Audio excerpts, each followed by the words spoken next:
ISI थे फैज हमीद साहब, उनके ऊपर एक तो पहले वो जो हाउसिंग सोसाइटी है उसका मामला खुल गया है। इंटरनल फौज उसकी इंक्वायरी करेगी। जो काउंटर टेररिज्म के अदारे हैं पाकिस्तान के, उनकी एक तो बाहमी कोऑर्डिनेशन नहीं है। ये बात अजीब है कि मिलिट्री कहती है कि आप छोड़ दें हमारे बंदे को, अगर इसको सजा देनी तो हमने खुद देनी। मफामत के बादशाह है आसिफ अली जरदारी साहब, ना नवाज शरीफ आए वहाँ पे, ना मरियम नवाज आई। सदर की तकरीर होती है, बड़ी इंपॉर्टेंट होती है। अस्सलाम वालेकुम। नया दौर मीडिया नेटवर्क का शो है खबर गर्म, और मैं हूँ सज्जाद अनवर। और मैं हूँ नसीम सिद्दीकी। सजाद साहब, तो काफी हफ्ते के अंदर टॉपिक्स जमा हो गए। पहले तो हम जरा ताज़ा तरीन जो कराची की सूरत हाल थी, जो खुदकुश हमला हुआ है वहां पे, उस पर बात कर लेते हैं। उसके दो रुख हैं। एक तो ये है कि दहशतगर्दी रुकने का नाम नहीं ले रही। किस तरह ये दहशतगर्द पूरा मुल्क क्रॉस करके जो है वो पहुंच जाते हैं, और उसके बाद उनके पास पूरी सहूलतकारी होती है, पूरा उनके पास मवाद होता है। मुझे याद है कि जिस तरह 9/11 हुआ था अमेरिका में, तो उसके बाद जो सिक्योरिटी इदारे जो उनके हैं, उन्होंने ऐसा मौसर इंसान किया कि उसके बाद कोई दूसरा वाकया वहां पे नहीं हो सका। इसी तरह अगर आप 7/7 7 जुलाई जो बरतानिया में हमले हुए थे, उसके बाद वहां पे दूसरा कोई वाकया नहीं हो सका। और खास करके हमारे हमसाय ममालिक में जो मुंबई अटैक्स हुए थे, उसके बाद उन्होंने इतना मौसर इंतजाम किए कि वहां पे कोई दोबारा कोई वाकया नहीं हो। लेकिन हमारे तो पूरे मुल्क में कहीं ना कहीं दहशतगर्द ये किस तरह पहुंच जाते हैं। बहरहाल हमारी सिक्योरिटी फोर्सेस जिस तरह अपनी जानों का नजराना पेश करके कोई बड़ा वाकया होने से रोक लेते हैं, एक तो हमें उनको बड़ा खराज अकीदत पेश करना चाहिए। और इसी के साथ जुड़ी हुई बात है कि फौज में जिस तरह साबिक डीजी आईएसआई थे फैज हमीद साहब, उनके ऊपर एक तो पहले वो जो हाउसिंग सोसाइटी है उसका मामला खुल गया है। इंटरनल फौज उसकी इंक्वायरी करेगी। मंगला के जो कोर कमांडर थे उनके बारे में कहा जाता है कि उनसे रिजाइन ले लिया है, लेकिन रिजाइन नहीं लिया। उन्होंने खुद अप्लाई किया था कि मुझे प्री मेच्योर रिटायरमेंट दे दी जाए। इसका मतलब है कि दाल में कुछ काला है, क्योंकि इतनी बड़ी पोस्ट पे होते हुए और इस तरह खामोशी से प्री मेच्योर रिटायरमेंट लेना, तो क्या ये मुनासिब है? अगर उनके खाते में कोई जुर्म आता है तो उसकी इंक्वायरी होनी चाहिए, और अगर कोई इस तरह का जुर्म सरजद हुआ है, कोई करप्शन हुआ है, तो उनको फिर सजा मिलनी चाहिए। इस तरह चोर दरवाजे से तो मेरे ख्याल से किसी को भी जाने की इजाजत नहीं होनी चाहिए। जी सजाद साहब। हाँ, बिल्कुल ठीक कहते हैं आप। पहली बात तो यही है कि कराची में मैं समझता हूँ कि कराची पुलिस को ख़ास तौर पे ख़राज तहसीन पेश करना चाहिए कि उन्होंने जो चाइनीज़ साथ थे सिटीजन्स, उनकी जान को पूरी तरह सेफगार्ड किया और उनको वहाँ से रेस्क्यू किया। खुद एक पुलिस मैन जो है उसकी वहाँ पे शहादत हो गई, और दूसरा एक शदीद ज़ख्मी है। लेकिन जिस तरीके से ये खुदकुश धमाका नाकाम बनाया गया, मैं समझता हूँ सिंध पुलिस इसकी बहुत दाद की मुस्तहिक है।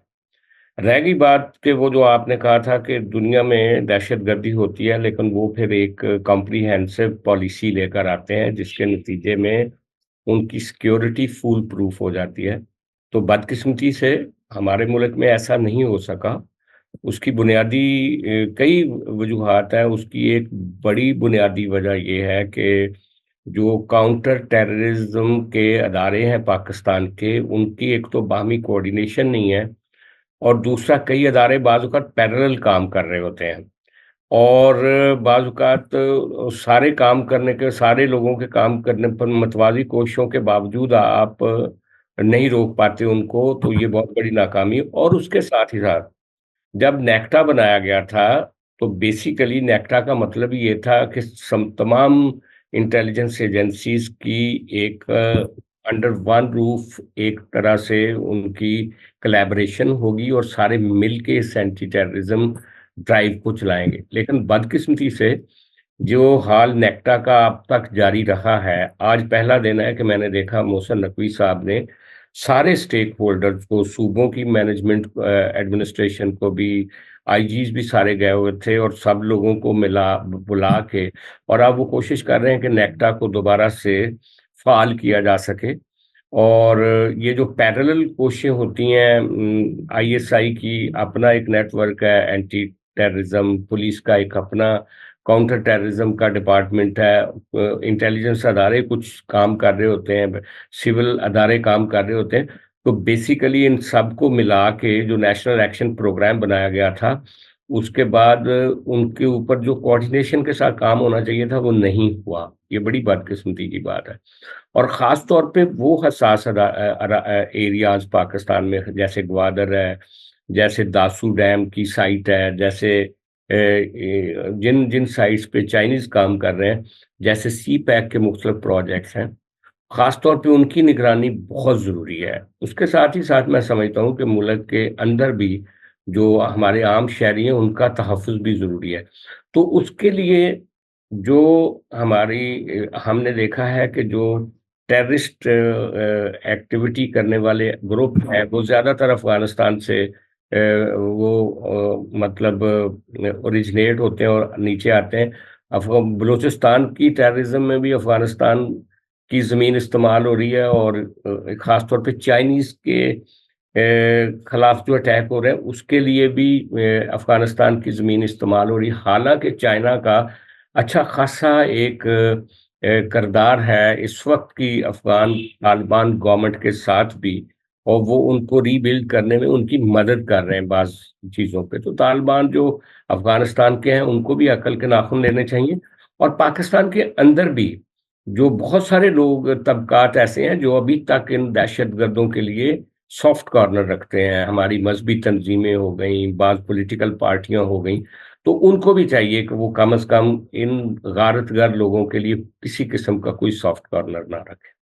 सजाद साहब, अपना फैज हमीद और कोर कमांडर जो थे अपना मंगला, उनके बारे में भी। यार फैज़ हमीद के साथ देखें, फ़ौज का भी एक अनोखा स्टाइल है कि जहाँ-जहाँ फ़ौज की सिविल अदारों में मदाखलत का सवाल पैदा होता है, तो वो अपने हर फ़ौजी अफ़सर को बचा लेते हैं।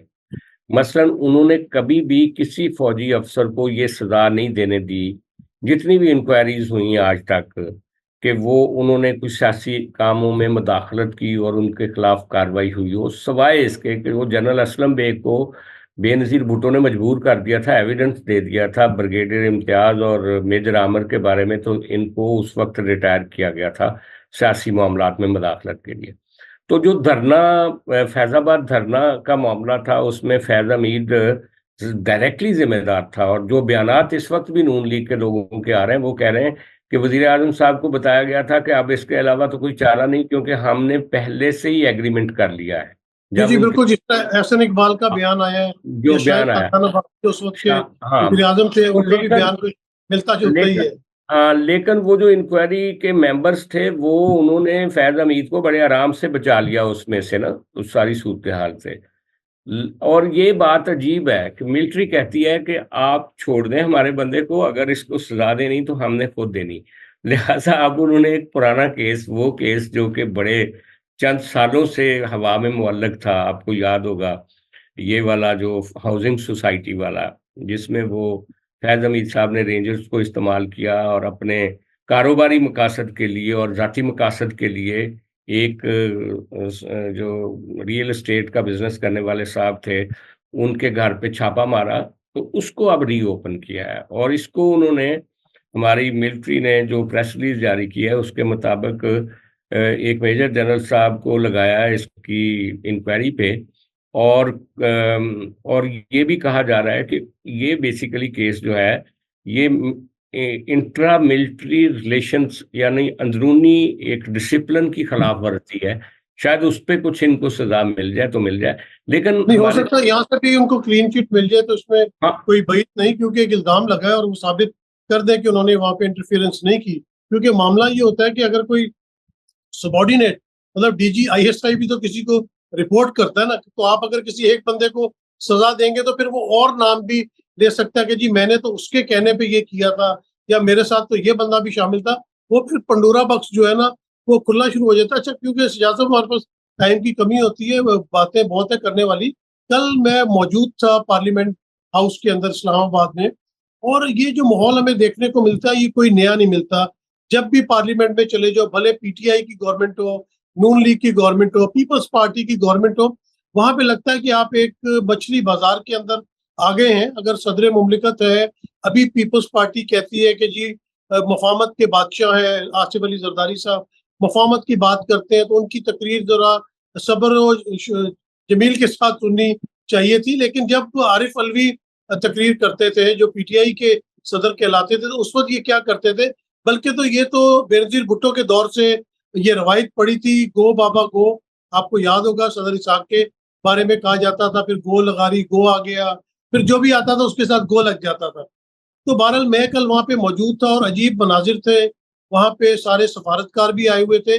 लेकिन एक अचंभे की जो बात थी सज्जाद साहब, वो जो वहां पे एक स्पेशल अपनी जगह है जहाँ पे आके हमारे मिलिट्री के सरबराहान बैठते हैं, वो बिल्कुल खाली था। वो वहां पे मतलब कोई भी नहीं आया। चले अगर आर्मी चीफ बिजी थे तो फजाइया के आ जाते, फजाइया के बिजी थे तो बहरिया के आ जाते, अगर वो सब बिजी थे तो उनके जो वाइस होते हैं वो आ जाते। वहाँ कोई भी नहीं थी, रिप्रेजेंटेटिव थी और रिप्रेजेंटेशन थी किसी की ना। नवाज शरीफ आए वहां पे, ना मरियम नवाज आई। सदर की तकरीर होती है, बड़ी इंपॉर्टेंट होती है।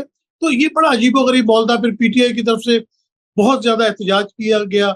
हमें तो तकरीर की बिल्कुल समझ नहीं आई, लेकिन बाद में पीटीवी पे देखा तो कुछ चीजें समझ आई। लेकिन वहां पे तो कान पड़ी आवाज सुनने को नहीं मिल रही थी। तो ये पाकिस्तान के जो सियासतदान है या पार्लियामेंटेरियंस है, ये कब मेच्योर होंगे सजाद साहब?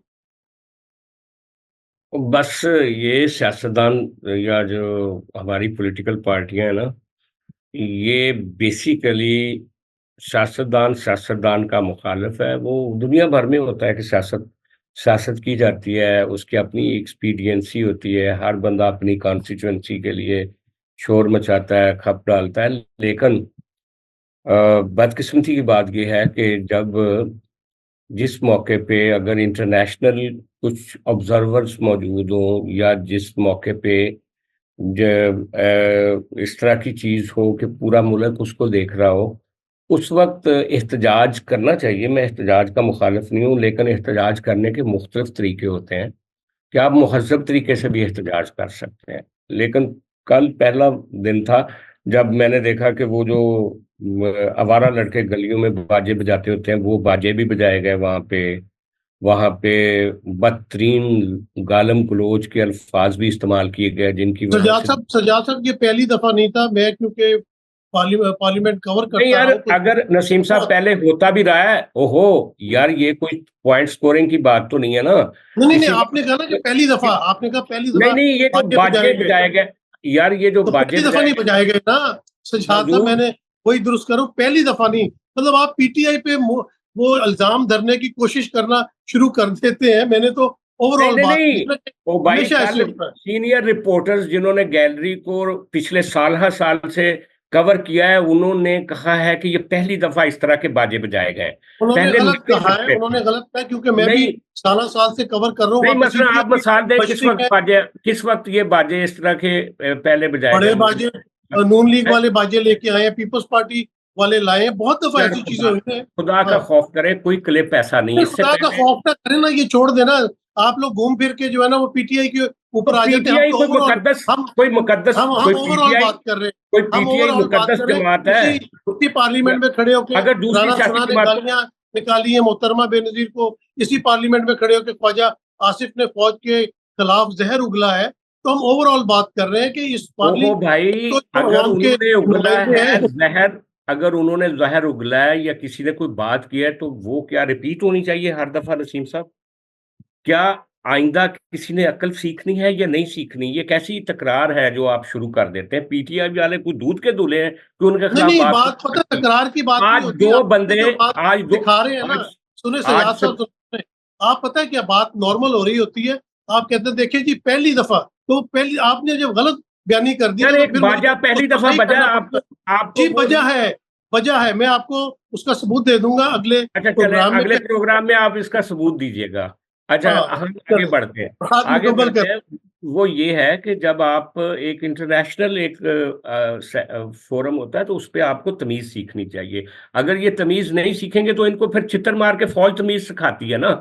यानी कि एक तरफ वो कह रहे हैं कि बहुत सप्रेशन हो रहा है, हम आइन की बहाली के लिए कोशिश कर रहे हैं।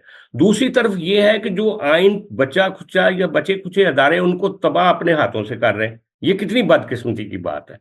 और दूसरी बात ये है कि देखो, सियासी जमातों से सियासी जमातें लड़ाई करती हैं और सियासी जमातें सियासी जमातों से जीत भी जाती हैं इलेक्शन, लेकिन एस्टैब्लिशमेंट से इस मुल्क से कोई नहीं जीतता। मियाँ नवाज शरीफ पीपल्स पार्टी से इलेक्शन जीत गए थे। जब बाजवा से लड़ाई हुई तो वो इलेक्शन नहीं जीत सके। इमरान खान इलेक्शन जीत गया था नून लीग से, जब उसकी एस्टैब्लिशमेंट से लड़ाई हुई तो इलेक्शन नहीं जीत सका। तो बेसिकली जब तक ये मैच्योर पॉलिटिक्स नहीं करेंगे, एक दूसरे को बर्दाश्त नहीं करेंगे। आज ये अचकज़ई जिसके बारे में बदतमीजी करते थे उसको तो साथ बैठा लिया, फजलुर रहमान जिसको डीजल कहते थे उसके साथ बातचीत कर रहे हैं, तो दूसरों के साथ भी बातचीत करनी चाहिए। ये जो बदतमीजी, अनलिमिटेड बदतमीजी है ना, इसका कोई स्कोप नहीं है, किसी भी जगह पे कोई स्कोप नहीं। जी, ये बिल्कुल आपने दुरुस्त बात की सज्जाद साहब, मैं बिल्कुल एग्री करता हूँ कि ये बदतमीजी की बिल्कुल गुंजाइश नहीं, क्योंकि दुनिया में जो है वो एहतजाज होते हैं और उसके तरीकेकार बता दिए गए हैं। यहाँ पे मैं एक और बात ऐड कर दूं कि मुझे आपकी एक बात से इख्तलाफ है कि आपने कहा जी फिर फौज बीच में आ जाती है।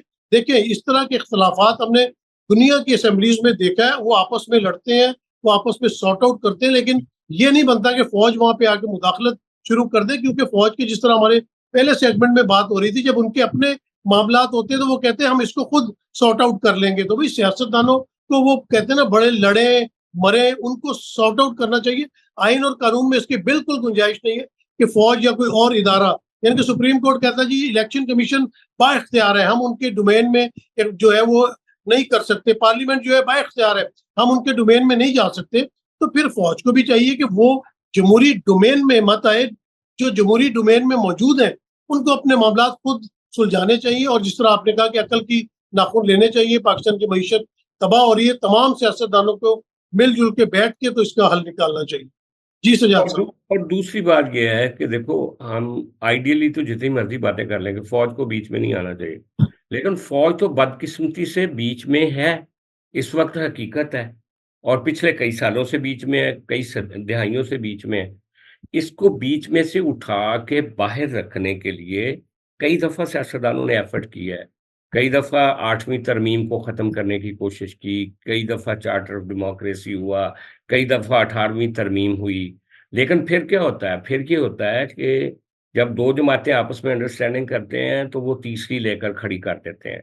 जब ये तीनों आपस में अंडरस्टैंडिंग करेंगे, तो वो कुछ चीज़ चौथा ले आएँगे। तो इस्तेमाल सियासतदान होते हैं आम तौर पे इस सारे मामले में। और दूसरी बात ये है कि मैं फिर कहता हूँ कि इस मुल्क को अगर आपने जितना बड़ा मल्टीपल क्राइसिस हैं इस वक्त आपके इकोनॉमिक दूसरे, उसमें से निकालना है तो सारे स्टेक होल्डर्स को बैठना पड़ेगा। फौज को भी बैठना पड़ेगा, सियासतदानों को भी, जुडिशरी को भी, सिविल एडमिनिस्ट्रेशन को भी। और वरना अगर सिर्फ सियासतदानों पे छोड़ दिया जाए कि वो मुल्क को इस बहरान से निकाल लेंगे, पॉसिबल नहीं है। अगर हम कहें कि जुडिशरी सही फैसले करने लग पड़े तो सारा कुछ ठीक हो जाएगा।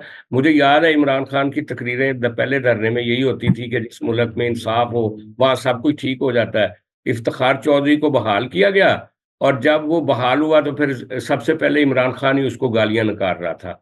तो फिर फ्रीडम ऑफ प्रेस की उन्होंने बड़ी बातें की और जब फ्रीडम ऑफ प्रेस बहाल हुआ तो शकील उर रहमान को सबसे पहले उठा के उन्होंने ही बंद किया। तो बेसिकली बदकिस्मती की बात ये है कि इस मुल्क में कोई एक धड़ा, ना सिर्फ मीडिया, ना सिर्फ जुडिशरी, ना सिर्फ सियासतदान, ना सिर्फ फौज, ये सारे मिलके जब तक नहीं बैठेंगे और इस मुल्क को सिंसेरिटी के साथ आप बाहर नहीं निकाल सकेंगे, कुछ नहीं हो सकता। सजाद साहब, मेरे ख्याल से प्रोड्यूसर साहब की जो है ना इंस्ट्रक्शंस आ रही है कि टाइम खत्म हो गया, तो आज के लिए नाजरीन इजाजत दीजिए। मैं और सजाद साहब कल इंशाल्लाह दोबारा हाजिर होंगे। अल्लाह हाफिज। खुदा हाफिज।